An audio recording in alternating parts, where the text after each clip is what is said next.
ও বান্দা, সামান্য ভূমিকম্প হলে তোমার ভিতরে যদি এত ভয় ঢুকে, এত পেরেশান ঢুকে রে বান্দা, এবার চিন্তা করো দুনিয়া যেদিন কিয়ামত হয়ে যাবে তোমার অবস্থাটা কেমন হবে, দুনিয়ার অবস্থা কেমন হবে।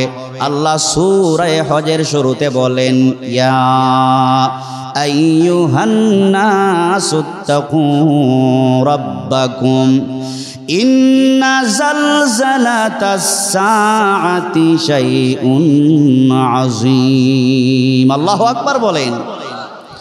আল্লাহ তাআলা বলে, বান্দা শোনো, ইন্না জালজালাতাস সাআতি শাইউন আযীম, নিশ্চয় কিয়ামতের প্রকম্পন এটা ভয়ঙ্কর বিষয়। কেমন ভয়ঙ্কর?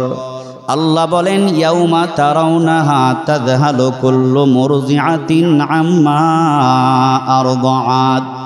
ও বান্দা শোনো, দুনিয়াতে যেই মা তার কাছে শিশু বাচ্চা আছে, যেই বাচ্চা মায়ের দুধ পান করে, আল্লাহ বলেন ওই মায়ের কাছে কোলের বাচ্চা দুধ পান করানোর মতো বাচ্চা যদি থাকে, কিয়ামতের প্রকম্পন দেইখা মা অটোমেটিকলি তার কলেজা টুকরা সন্তানের কথা পর্যন্ত ভুলে যাবে। আল্লাহ তাআলা বলেন, ইয়াউমা তারাউনাহা তাযহালু কুল্লু মুরদিআতিন আম্মা আরদাআত ওয়া তাযাউ কুল্লু যাতি হামলিন হামলাহা। ও বান্দা শোনো, কিয়ামত দিবসের কথা শোনো। যেদিন কিয়ামত হবে, মায়ের পেটে যদি বাচ্চা থাকে, মা বিন্দু মাত্র টের পাবে না বাচ্চা কেমনে বের হয়ে যায়।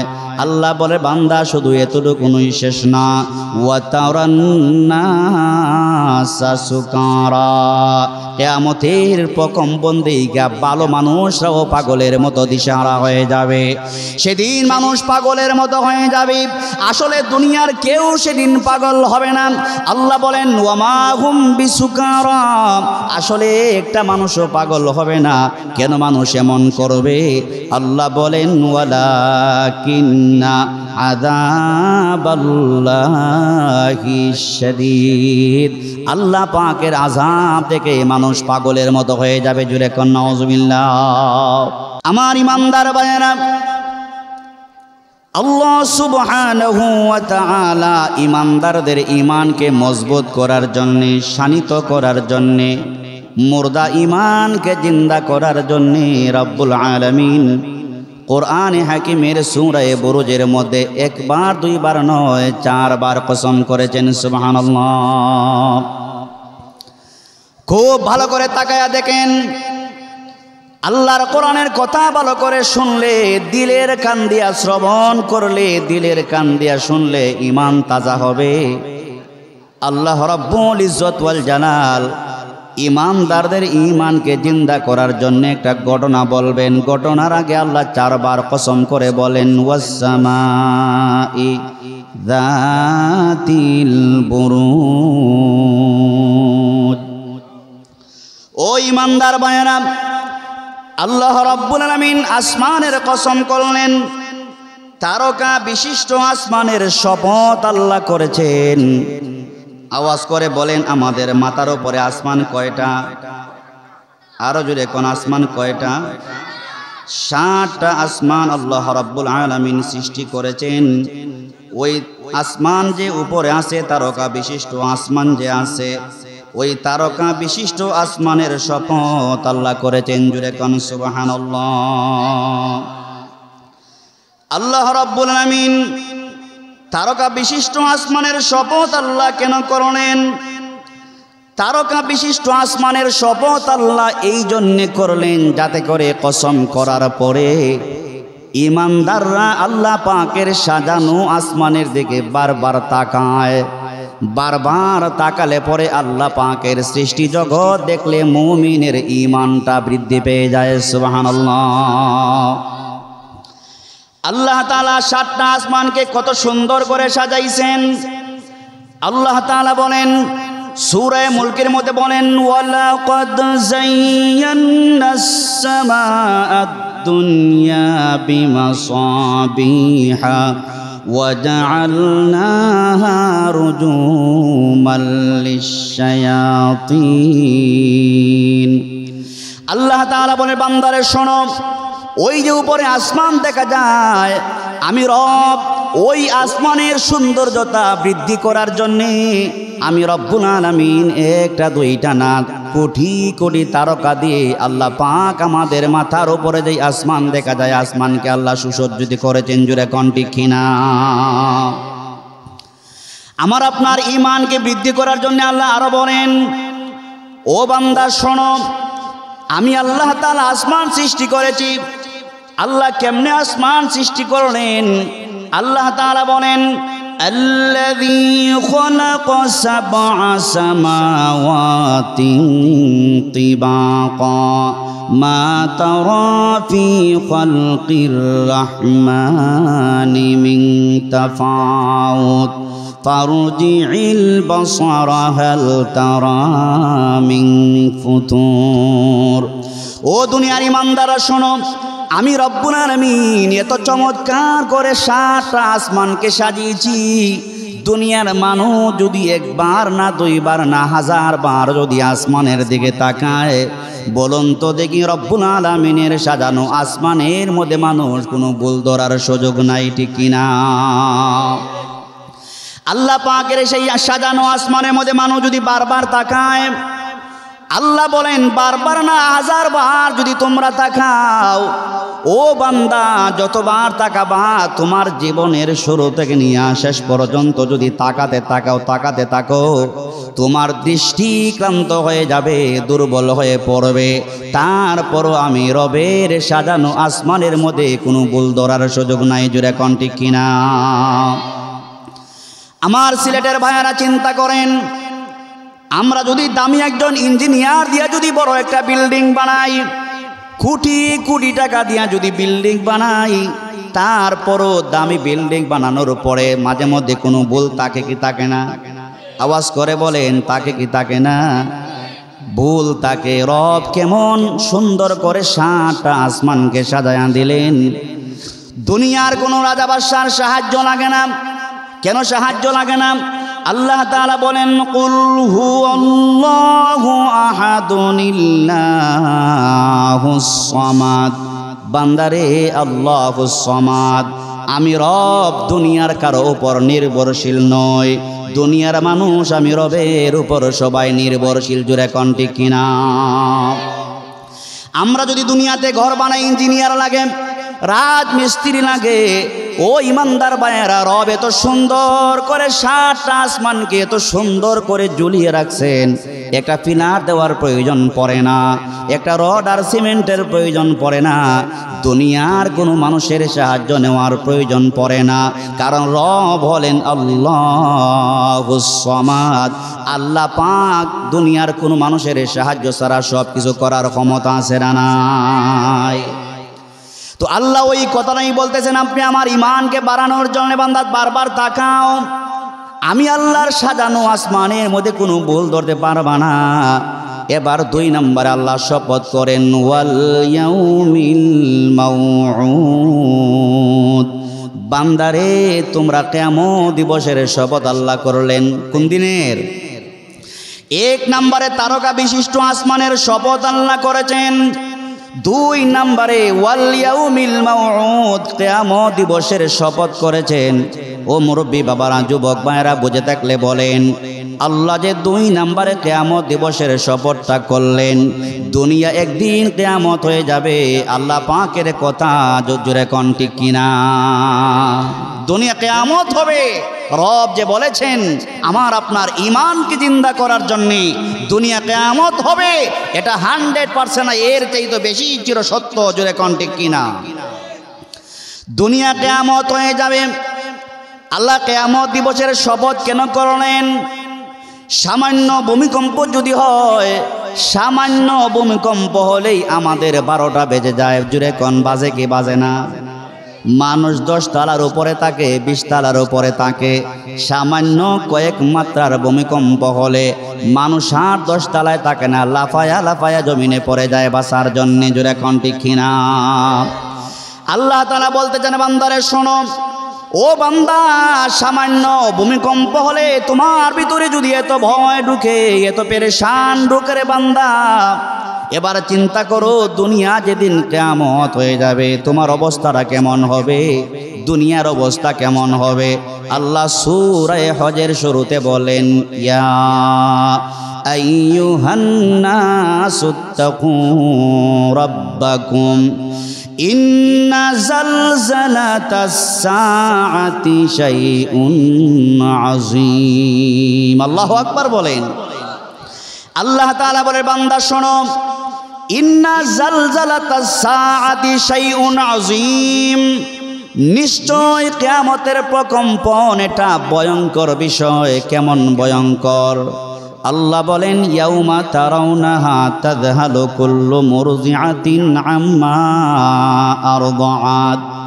ও বান্দা শোনো, দুনিয়াতে যেই মা তার কাছে শিশু বাচ্চা আছে, যেই বাচ্চা মায়ের দুধ পান করে, আল্লাহ বলেন ওই মায়ের কাছে কোলের বাচ্চা দুধ পান করানোর মতো বাচ্চা যদি থাকে, কিয়ামতের প্রকম্পন দেইখা মা অটোমেটিকলি তার কলেজা টুকরা সন্তানের কথা পর্যন্ত ভুলে যাবে। আল্লাহ তাআলা বলেন, ইয়াউমা তারাউনাহা তাযহালু কুল্লু মুরদিআতিন আম্মা আরদাআত ওয়া তাযাউ কুল্লু যাতি হামলিন হামলাহা। ও বান্দা শোনো, কিয়ামত দিবসের কথা শোনো। যেদিন কিয়ামত হবে, মায়ের পেটে যদি বাচ্চা থাকে, মা বিন্দু মাত্র টের পাবে না বাচ্চা কেমনে বের হয়ে যায়। আল্লাহ বলে, বান্দা শুধু এতটুকুই শেষ না, ওয়া তারান নাসা সুকারা, কিয়ামতের প্রকম্পন দেইখা ভালো মানুষরাও পাগলের মতো দিশাহারা হয়ে যাবে। সেদিন মানুষ পাগলের মতো হয়ে যাবে। আসলে দুনিয়ার কেউ সেদিন পাগল হবে না। আল্লাহ বলেন, ওয়া মা হুম বিসুকারা, আসলে একটা মানুষও পাগল হবে না। কেন মানুষ এমন করবে? আল্লাহ বলেন, ওয়ালাকিন্না আযাবাল্লাহি শাদীদ, আল্লাহ পাকের আযাব থেকে মানুষ পাগলের মতো হয়ে যাবে। জুরে কোন নাউযুবিল্লাহ। তো আল্লাহ তাআলা 2 নম্বরে কিয়ামত দিবসের শপথ করলেন। ওই ইমানদার ভাইরা, কিয়ামত দিবসের শপথ করার মাধ্যমে আল্লাহ পাক বলতে চান, বান্দারে কিয়ামত, দুনিয়া একদিন কিয়ামত হয়ে যাবে। কিয়ামতের পরে দুনিয়ার প্রতিটা মানুষকে আল্লাহ পাকের সামনে সুম্মা ইলাইহি তুরজাউন, বলুন তো দেখি, কিয়ামতের পরে রবের সামনে দুনিয়ার সব মানুষকে উলঙ্গ হইয়া দাঁড়ানো লাগবে কি লাগবে না? আল্লাহ পাক বলতে চান, বান্দা শোনো, দুনিয়া কিয়ামতের পরে সব মানুষকে আমি রবের সামনে দাঁড়ানো লাগবে। এবার বুঝে থাকলে বলেন, আমার আপনার ভিতরে যদি কিয়ামতের ভয় থাকে, হাসরের ময়দানের ভয় যদি থাকে, আল্লাহর ভয় যদি থাকে, মানুষটা যদি মনে মনে চিন্তা করে, আমি আজ দুনিয়ায় আছি, আগামীকাল দুনিয়ায় নাও থাকতে পারি, পরের দিন দুনিয়ায় নাও থাকতে পারি, ভালো মন্দ যা কিছু দুনিয়ায় করব, কিয়ামতের ময়দানে রবের সামনে দাঁড়িয়ে জবাব দেওয়া লাগবে, এই ভয় যদি মানুষের ভিতরে থাকে, মানুষ গুনাহ করতে পারে না। জোরে কোন ঠিক কিনা? ঠিক কিনা? তো আল্লাহ তাআলা 2 নম্বরে কিয়ামত দিবসের শপথ করলেন। ও ইমানদার ভাইরা, এবার বুঝে থাকলে বলবেন, যেহেতু দুনিয়া কিয়ামত হয়ে যাবে, আমাদের সকলকে রবের সামনে দাঁড়ানো লাগবে। বলুন তো দেখি, গোপনে প্রকাশ্যে গুনাহ করা যাবে? আসতে না, জোরে কোন, গোপনে প্রকাশ্যে গুনাহ করা যাবে নি? গোপনে প্রকাশ্যে গুনাহ করা যাবে না। কারণ গোপনে হোক প্রকাশ্যে হোক, মানুষ না দেখলো যিনি দেখেন তিনি কে? যিনি দেখেন তিনি কে? আল্লাহ তাআলা 3 নম্বরে শপথ করেছেন, ওয়া শাহিদিন ওয়া মাশহুদ, আল্লাহ শাহেদ আর মাশহুদের শপথ করেছেন। এখানে উলামায়ে কেরাম আছেন, শাহেদ মানে হলো জুমার দিন। কোন দিন? শাহেদ মানে হলো জুমার দিন, মাশহুদ মানে আরাফার দিন। বোঝা গেল জুমার দিনের গুরুত্ব আল্লাহ পাকের কাছে আছে না নাই? আরো যেরকম জুমার দিনের গুরুত্ব রবের কাছে আছে, কিন্তু আমরা আল্লাহর বান্দা, জুমার দিনের গুরুত্ব আমাদের মধ্যে আছে? আসেনি? জুমার দিনের গুরুত্ব আমাদের মধ্যে নাই। মসজিদের ইমাম সাহেব, মসজিদের খতিব সাহেব বয়ান শুরু করে দিয়েছেন, মাইকের আওয়াজ মানুষ বাসায় শুনে মসজিদে যায় না। অথচ আল্লাহর নবী বলেন, উম্মত শোনো, জুমার দিনে যেই ব্যক্তি নিজের বাসার মধ্যে উত্তম রূপে গোসল করবে, ভালো করে উত্তম রূপে ওযু করবে, পায়ে হাইটা মসজিদে যাবে, খতিবের একদম কাছাকাছি বসতে পারবে, মনোযোগ দিয়ে খুতবাটা শুনবে, দুনিয়াবি কোনো কথাবার্তা বলবে না। আল্লাহর হাবিব বলেন, উম্মত পায়ে হেঁটে যাওয়ার কারণে তোমার প্রতিটা কদমে কদমে 1 বছর নফল নামাজ আর রোজা সম পরিমাণ সব আল্লাহ জমা করে দেন। জুমার দিনের গুরুত্ব আরো আছে। আল্লাহর হাবিব বলেন, উম্মত যেই ব্যক্তি সর্বপ্রথম জুমার দিনে মসজিদে ঢুকবে, আল্লাহর রাস্তায় একটা উট সাদাকা করলে যেই সওয়াব হয় এই পরিমাণ সওয়াব দিবেন। সুতরাং বলুন তো দেখি, জুমার দিনে আগে যাব না পরে যাব? জোরে কোন। জুমার দিনে যত আগে পারা যায় আগে আগে যাবেন। আর একটা কথা বলি, জুমার দিনে মাতাব্বরি করার জন্য মসজিদে যাওয়া যাবে না। জুমার দিনে আল্লাহ পাকের ঘরে আল্লাহর গোলাম হইয়া মসজিদে ঢোকা লাগবে। জোরে কোন ঠিক কিনা? অনেক মানুষ আছে মসজিদে মাতাব্বরি করার জন্য যায়, জোরে কোন যায় কি যায় না? মসজিদে মাতাব্বরির জায়গা না। মসজিদে যারা ঢুকে গোলাম কার? আওয়াজ করে বলেন, মসজিদে যারা ঢুকে গোলাম কার? মসজিদ এটা নেতাগির জায়গা না, দাপট দেখানোর জায়গা না। মসজিদ হলো আল্লাহ পাকের ঘর। আমরা যারা মসজিদে যাই সবাই হলাম আল্লাহ পাকের গোলাম, ঠিক কিনা? তো আল্লাহ পাক শাহেদের কসম করলেন, মাসউদের কসম করলেন, আরাফার দিনের কসম করলেন। আরাফার দিন হাজিরা সবাই এক জায়গায় জমা হয়। শাহেদের আরেকটা মানে হলো সাক্ষী। শাহেদের অর্থ কি? কষ্ট লাগে আপনাদের? শাহেদের অর্থ কি? সাক্ষী। আমরা অনেক সময় কোর্ট কাছারিতে গেলে বা বিচার পঞ্চায়েতে গেলে মাঝে মধ্যে সাক্ষীর প্রয়োজন আছে না নাই? দুইজনে ঝগড়া লাগলে সাক্ষী লাগে কি লাগে না? জায়গা জোগা বিক্রি করলে সাক্ষী লাগে, লাগেনি? বিবাহ করলে সাক্ষী লাগে কি লাগে না? বিবাহ শাদীতেও সাক্ষী লাগে। তো আল্লাহ শাহেদের অর্থ হলো সাক্ষী। এই শাহেদ দিয়ে আল্লাহ সাক্ষী দিয়ে কি বোঝাতে চান? আল্লাহ পাক বুঝাইতে চান, বান্দারে দুনিয়াতে যাওয়ার পরে ভালো মন্দ যা করবা, আমি রব তোমার সব কাজের জন্য আমি আল্লাহ পাক সাক্ষী হয়ে আছি। আল্লাহ পাক যদি আমাদের সাক্ষী থাকেন, আর কোনো সাক্ষীর প্রয়োজন আছে? জোরে বলেন, সাক্ষীর প্রয়োজন আছে? আল্লাহ রাব্বুল আলামিন বলেন, শাহিদ ওয়া মাশহুদ, শাহেদের কসম আল্লাহ করলেন। শাহেদ অর্থ যদি সাক্ষী হয়, আল্লাহ পাক বলে, বান্দা ভালো মন্দ যা করো সব কিছুর জন্য আমি রব তোমার সাক্ষী। আল্লাহ বলেন, ওয়াকাফা বিল্লাহি শাহিদা। বান্দা যখন কিয়ামতের দিনে হাসরের মাঠে আল্লাহর সামনে দাঁড়াবে, অল টাইম আপনার টোটাল জীবনের মধ্যে ভালো মন্দ যা করলেন, দুনিয়ার মানুষের চোখে ফাঁকি দিয়া গোপনে প্রকাশ্যে ভালো মন্দ যা করলাম, বলুন তো দেখি আমার আপনার রব সব জানে এবং দেখে, সব শুনে। জোরে কোন ঠিক কিনা? আল্লাহ তাআলা এই শাহেদ দিয়ে আরো বুঝাইতে চান, বান্দা শোনো, 1 নাম্বার আমি রব তোমার সাক্ষী থাকবো। 2 নাম্বারে আমার হাবিব মুহাম্মদুর রাসূলুল্লাহ কিয়ামতের দিনে তোমার সাক্ষী বানায়া দেব। জোরে জোরে কোন সুবহানাল্লাহ। 3 নাম্বারে বান্দারে শাহেদ মানে সাক্ষী। ও বান্দা, শাহেদ মানে হলো সাক্ষী। ভালো মন্দ যা করো, তোমার টোটাল জীবনে ভালো মন্দ যা করো, তোমার ডানে এবং বামে 2 জন ফেরেশতা আছে না নাই? জোরে কোন আছে না নাই? আল্লাহ বলেন, ইদ ইয়াতালাক্কাল মুতালাক্কিয়ান আনিল ইয়ামিনি ওয়া আনিশ শিমালি কাঈদ। ও বান্দা, গোপনে প্রকাশ্যে যা করো, 1 নাম্বার আমি রব সাক্ষী, 2 নাম্বারে নবী সাক্ষী, 3 নাম্বারে বান্দা তোমার ডান কাঁধে একজন ফেরেশতা আছে, পাহারাদার আছে। বান্দারে তোমার বাম কাঁধে একজন পাহারাদার আছে, একবার সুবহানাল্লাহ বললে তোমার আমল নামায় লেখা থাকবে, একটা ওয়াক্ত নামাজ পড়লে তোমার আমল নামায় লেখা থাকবে, ভালো কাজ করলে তোমার আমল নামায় লেখা থাকবে। বান্দা মন্দ কাজ যখন করবা, গোপনে প্রকাশ্যে গুনাহের কাজ যখন করবা, তোমার আমল নামাগুলা লিস্টিভুক্ত করে রাখার জন্যে ওয়া ইন্না আলাইকুম লাহাফিজিন,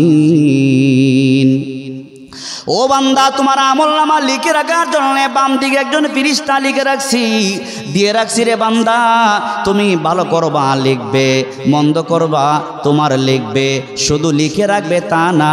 আল্লাহ বলেন মা ইয়ালফিজু মিন কাউলিন ইল্লা লাদাইহি রাকিবুন আতীদ। এই যে আমার সামনে ক্যামেরা আছে, ওই ক্যামেরাগুলো আমার আপনার কথাগুলো যেমন রেকর্ড করে রাখে, 50 বছর পরে যদি ওই কথাগুলো আবার পুনরায় আমরা দেখতে চাই, দেখতে পারবো কি পারবো না? আওয়াজ করে বলেন। ওই কথাগুলা যেমন পুনরায় 50 বছর পরে দেখতে পারবো। মানুষের আবিষ্কার ওই ক্যামেরা যদি এত পাওয়ার থাকে, আল্লাহ বলেন বান্দা টোটাল জীবনে ভালো মন্দ যা করবা, ডানে বামে 2 জন ফেরেশতা দিয়ে রাখলাম, ওই ফেরেশতা তোমার কর্মকাণ্ডগুলা লিখে রাখতেছে। বান্দারে তোমার জবান থেকে যে কথাগুলা বের হয়, ওই কথাগুলা পর্যন্ত ফেরেশতা রেকর্ড করে রাখতেছে। সুবহানাল্লাহ। তাহলে বান্দা যদি গোপনে গোপনে আল্লাহর তাসবিহ পড়ে, বান্দা যদি গোপনে গোপনে আল্লাহর কোরআন তেলাওয়াত করে, বান্দা যদি গোপনে গোপনে তাহাজ্জুদের নামাজে দাঁড়ায়, জানামাজে দাঁড়িয়ে গুনগুন করে কান্দে, ডান দিকের ফেরেশতা আপনার ওই আমলগুলা আমল নামায় লিখে রাখবে কি রাখবে না? রাখবে কি রাখবে না? 4 নম্বরে শাহেদ মানে হলো সাক্ষী। আল্লাহ পাক বলে বান্দা শাহেদ মানে হলো সাক্ষী, আমি রব সাক্ষী, নবী সাক্ষী, তুমি তোমার ডান কাঁধে বাম কাঁধের ফেরেশতা সাক্ষী। ও বান্দা এবার আমি আল্লাহ পাক আরো সাক্ষী বানায় দেব। তোমার হাত তোমার সাক্ষী হবে, তোমার পা তোমার সাক্ষী হবে, তোমার 2টা চোখ তোমার সাক্ষী হবে, তোমার অঙ্গ প্রত্যঙ্গ সাক্ষী হবে। যিনি সাক্ষী বানায়া দিবেন চিল্লায় বলেন তিনি কে? হাত পা সাক্ষী হবে। কি হবে? হাসরের ময়দানে মানুষ যখন আল্লাহর সামনে দাঁড়ায়া যাবে, আল্লাহর সামনে দাঁড়ায় যাবার পরে বান্দার ডান হাতে বাম হাতে যখন আমলনামা দেওয়া হবে, বান্দার ডান হাতে আমলনামা যখন দেওয়া হবে, বান্দা খুশি না বেজার? কথা মনে হয় বুঝেন না? বান্দার ডান হাতে যাদেরকে আল্লাহ ডান হাতে আমলনামা দিবেন তারা বড় খুশি। কেন খুশি? আল্লাহ বলেন ফাআম্মা মান উতিয়া কিতাবাহু বিয়ামিনিহি ফাসাউফা ইউহাসাবু হিসাবান ইয়াসীরা ওয়া ইয়ানকালিবু ইলা আহলিহি মাসরুরা। আল্লাহু আকবার বলেন। আমরা ডান হাতে আমলনামা চাই কি চাই না? কারা কারা চাই? মাশাআল্লাহ, আমরা সবাই ডান হাতে আমলনামা চাই। ডান হাতে যারা আমলনামা পাইবে তাদের ভাগ্যটা কত ভালো। আল্লাহ নিজে বলেন ফাআম্মা মান উতিয়া কিতাবাহু বিয়ামিনিহি। ও বান্দা শোনো, ডান হাতে যারা আমলনামা পাইবে, বান্দারে ডান হাতে আমলনামা পাইবে, রব বলেন হিসাবান ইয়াসীরা, হিসাবকে আমি আল্লাহ একদম সহজ করে দিব। ওয়া ইয়ানকালিবু ইলা আহলিহি মাসরুরা। ডান হাতে যারা আমলনামা পাইবে বন্ধুর কাছে যাবে, বান্ধবীর কাছে যাবে, যে বলবে দোস্তরে তাকায়া দেখ, নামাজ সারি নাই, আল্লাহর হুকুম রোজা সারি নাই, আল্লাহর হুকুম ভালো ভালো কাজ করেছিলাম, রব আজকের এই কিয়ামতের ময়দানে দয়া কইরা আমাকে ডান হাতে আমলনামা দিয়েছেন। সুবহানাল্লাহ। কিন্তু আমার ভাইরা যেই কথা বুঝাইতে চাই, আল্লাহ তাআলা বলেন ওয়া আম্মা মান উতিয়া কিতাবাহু ওয়ারাআ যহরিহি ফাসাউফা ইয়াদউ সুবুরা। বাম হাতে যারা আমলনামা পাইবে আফসোস করবে আর বলবে আল্লাহ বুঝতে পেরেছি আমলনামা আমার ভালো না, বাম হাতে আমলনামা দিবেন ভাগ্য ভালো না। বলে আল্লাহ আমাকে দয়া করে মরণ দিয়া দেন। কি দেন? মরণ দিয়া দেন। আল্লাহ বলবেন লা ইয়ামুতু ফিহা ওয়ালা ইয়াহইয়া, বান্দা তোমার পাপের কারণে শাস্তি দেওয়া হবে, তুমি মরবাও না আবার তুমি বাঁচবাও না। ওই দিন কিয়ামতের দিনে আল্লাহ পাক হাত পা অঙ্গ প্রত্যঙ্গকে কেমনে সাক্ষী বানায়া দিবেন। আল্লাহ যে 3 নম্বরে শাহেদের কসম করলেন, বান্দার সামনে যখন আমলনামা হাজির করা হবে বান্দা আফসোস করবে আর বলবে মালি হাদাল কিতাব লা ইউগাদিরু সগীরাতাও ওয়ালা কাবীরাতান ইল্লা আহসাহা। করবে বলবে আরে দুনিয়ার জিন্দেগিতে গোপনে প্রকাশ্যে গুনাহ করেছিলাম, আমার ধারণা ছিল দুনিয়ার মানুষ জানে না, বিবি জানে না, বিবি বাল বাচ্চা কেউ জানে না, কিন্তু হাসরের মাঠে রব কেমন আমল নাম আমাকে দিলেন, আমার আমল নামার মধ্যে বড় গুনাহ লেখা আছে, ছোট গুনাহ লেখা আছে, কোনো কিছুকে গোপন করলেন না কে? বান্দা তখন আল্লাহকে বলবে আল্লাহ মনে হয় ফেরেশতা ভুল করে আরেকজনের আমল নাম আমাকে দিয়ে দিছে। মাঝে মধ্যে ভুল হয় না দুনিয়াতে, কথা কি বুঝতেছেন? বান্দা বলবে আল্লাহ মনে হয় অন্যের আমল নামা আমাকে আপনার ফেরেশতা বলে দিয়া দিছে, এত আকাম কুকাম তো দুনিয়ায় করি নাই, রব আমি অনেক ভালো ছিলাম, আমার আমল নামাটা মনে হয় বলে অন্যের আমল নামায় ট্রান্সফার হয়ে গেছে। আল্লাহ বলে বান্দা কেমনে দিলে তুমি বিশ্বাস করবা বলো? বান্দার মনে মনে ধারণা হাত কথা বলতে পারবে না, পাও কথা বলতে পারবে না, চোখ কথা বলতে পারবে না। আল্লাহকে বলবে আল্লাহ আমার অঙ্গ প্রত্যঙ্গ আছে, অঙ্গ প্রত্যঙ্গ যদি কথা বলে বিশ্বাস করব।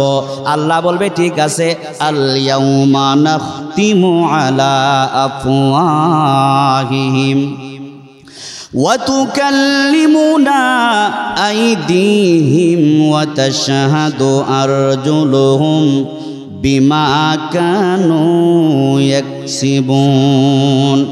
আল্লাহ পাক সেদিন হাতের জবান খুলে দিবেন, পায়ের জবান খুলে দিবেন, অঙ্গ প্রত্যঙ্গের জবান আল্লাহ খুলে দিবেন। হাতের দ্বারা যা করছেন হাত কথা বলবে, পায়ের দ্বারা যা করছেন পা কথা বলবে, চোখের দ্বারা কোন দিকে তাকাইছেন চোখ কথা বলবে, জবান আপনার বিরুদ্ধে কথা বলবে। ওই অঙ্গ প্রত্যঙ্গগুলো একটা একটা করে সব পাপের কথা বলে দিবে। এই জন্য রব বলেন বান্দারে শাহেদ মানে হলো সাক্ষী, দুনিয়াতে ভালো মন্দ যা করবা আমি রব তোমার অঙ্গ প্রত্যঙ্গকে কিয়ামতের দিনে সাক্ষী বানায়া দিব। আল্লাহ পাক আমার আপনার অঙ্গ প্রত্যঙ্গকে সাক্ষী বানায়া দিব। এইভাবে যেই জায়গায় আপনারা বসে বসে আজকের কোরআনের কথা শুনছেন, এই জায়গাটা কিয়ামতের ময়দানে আল্লাহ পাকের কাছে সাক্ষী হয়ে যাবে। সুবহানাল্লাহ জোরে বলেন, আর আওয়াজ করে বলেন সুবহানাল্লাহ।